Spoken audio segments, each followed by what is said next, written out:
नदियां जीवन का आधार हैं। जल स्रोतों के संरक्षण एवं वृक्षों की सुरक्षा के लिए युवाओं से आगे आने का प्रहलाद सिंह पटेल ने किया आह्वान। मध्य प्रदेश शासन के पंचायत एवं ग्रामीण विकास तथा श्रम विभाग मंत्री प्रहलाद सिंह पटेल जल गंगा संवर्धन अभियान अंतर्गत ग्राम पंचायत कंडीपार के ग्राम कोलासुर में आयोजित कार्यक्रम में शामिल हुए। प्रहलाद सिंह पटेल मंत्री ने सागर नदी उद्गम स्थल का निरीक्षण किया तथा पूजन अर्चन कर वृक्षारोपण भी किया। तो वहीं अगले कार्यक्रम में ग्राम बींजावाड़ा में नवनिर्मित ग्रामोदय तीर्थ नर्मदेश्वर प्राण प्रतिष्ठा का लोकार्पण कर इसे आमजनों के लिए समर्पित किया।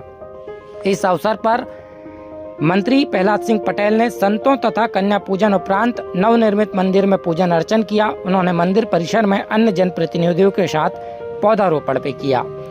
तो वहीं जल गंगा संवर्धन अभियान में शामिल हुए मंत्री प्रहलाद सिंह पटेल ने उपस्थित जनों को संबोधित कर कहा कि प्राकृतिक रूप से दुर्गम पहाड़ियों से निकलने वाली नदियां जीवन का आधार हैं।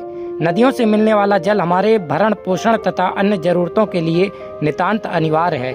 साथ ही उन्होंने जल स्रोतों के संरक्षण, वृक्षों की सुरक्षा के लिए युवाओं से क्या कुछ आह्वान किया, सुने। अपने बच्चों को बड़ा करते हैं, उसकी जिम्मेदारी कोई लेगा क्या? तो मैं पूछ रहा था, तो वो तो वन विभाग की जमीन है, पंचायत करना चाहेगी तो शायद वो करने नहीं देंगे। इस पर मैं बात करूंगा। लेकिन अगर वृक्ष लग जाएंगे और फेंसिंग नहीं होगी तो क्या वृक्ष बच पाएंगे? ये तो गांव के लोगों को बताना पड़ेगा। और इसलिए मुझे लगता है कि कहीं ना कहीं मैंने, जब से मैं ग्रामीण विकास मंत्री बना हूं, पिछले साल से मैंने शर्त रखी कि पहले फेंसिंग और पानी का प्रबंध हो तभी पौधे लगाइए। और जब तक आप इसके आसपास हरियाली नहीं करेंगे, ये स्रोत मजबूत नहीं हो सकता। आने वाले समय में शायद अगर हमने गलती की तो इतना पानी जो दिख रहा है शायद ये भी हमें देखने के लिए नहीं मिलेगा। नदी का उद्गम का नाम रहेगा, लेकिन उद्गम पर ऊर्जा नहीं होगी पानी। उसलिए आज चैत्र नवरात्रि के दिन मैं आप सबसे दोनों हाथ जोड़कर विनती करता हूं, इस उद्गम को जीवंत बनाने का काम करिए। कोई नौजवान बच्चे अगर मेरी बात सुन रहे हो तो मैं उनसे कहूंगा, ये काम हमारे पुरखों ने जितना करना था उन्होंने किया, लेकिन जिम्मेदारी हमारी है अगर हम अच्छा जीवन चाहते हैं। और इसलिए इसकी जिम्मेदारी अगर कोई लेगा तो उसके बारे में जरूर मैं सोचूंगा, अन्यथा कोई विकल्प हम सोचेंगे। लेकिन मैं गांव के लोगों से विनती करता हूं, ऐसे पौधे लगे। पुराने लोगों को तो पता है कि नदी के किनारे कौन से पौधे लगने चाहिए, पानी के स्रोत के किनारे कौन से पौधे लगे। यही पौधे हैं जो पानी अपने पास इकट्ठा रखते हैं और बाद में धीरे धीरे हमको नदी के बहाने देते रहते हैं। ऐसे पौधे लगे, यही विनती करते हुए मैं अपनी बात को यहाँ समाप्त करता हूँ। कहीं गड्ढे हो जाएंगे, बरसात का पानी ठहर जाएगा तो भी शायद स्रोत को कुछ फल मिल जाएगा। यही तरीके हो सकते हैं।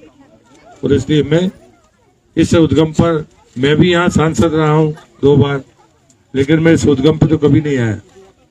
ये भी हमको जब हमारे बाल पक गए तब शायद हमको अकल आई। ऐसे ही कहेंगे तो अच्छा रहेगा।